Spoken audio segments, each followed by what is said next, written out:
हो सकी। Government boys school भैंस कॉलोनी में गंदगी के ढेर मौजूद हैं, जिसकी वजह से तालिबात को भी मुश्किलात का सामना करना पड़ता है। आपको बताएं कि फंड्स जारी किए जाते हैं, लेकिन इसके बावजूद तालीमी इदारों की हालत बेहतर नहीं हो सकी है। कराची में अरबों के फंड्स के बावजूद तालीमी इदारों की हालत अभी तक अबतर है। मजीद तफसीलात जान लेते हैं। अख्तर नवाज हमारे साथ मौजूद हैं। अख्तर नवाज, अपडेट कीजिएगा, क्या वजह है कि तालीमी इदारों की हालत अब तक ठीक नहीं की जा सकी? जी बिल्कुल, कराची में अरबों के फंड होने के बावजूद तालीमी इदारों की हालत बेहतर नहीं हो सकी है। कहीं बिजली नहीं है तो कहीं गंदगी के ढेर हैं।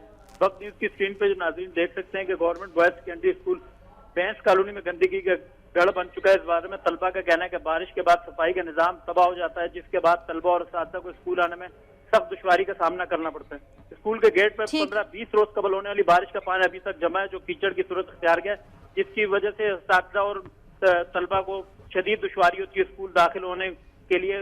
उसके अलावा मैं आपको बताऊं, वजीर तालीम जाम मेहताब डैर शहर के तालीमी इदारों के तूफानी दौरे तो कर रहे हैं, लेकिन उसके बावजूद जो अरबों रुपए के फंड स्कूलों पे लगाए जाते हैं वो किसी को नजर नहीं आते और ना जमीन पे उनको कोई हकीकत है। जी, स्कूलों में गंदगी के ढेर मौजूद हैं, जिसकी वजह से तालिबात को भी शदीद मुश्किलात का सामना करना पड़ता है। शुक्रिया अख्तर नवाज, आपने अपडेट किया।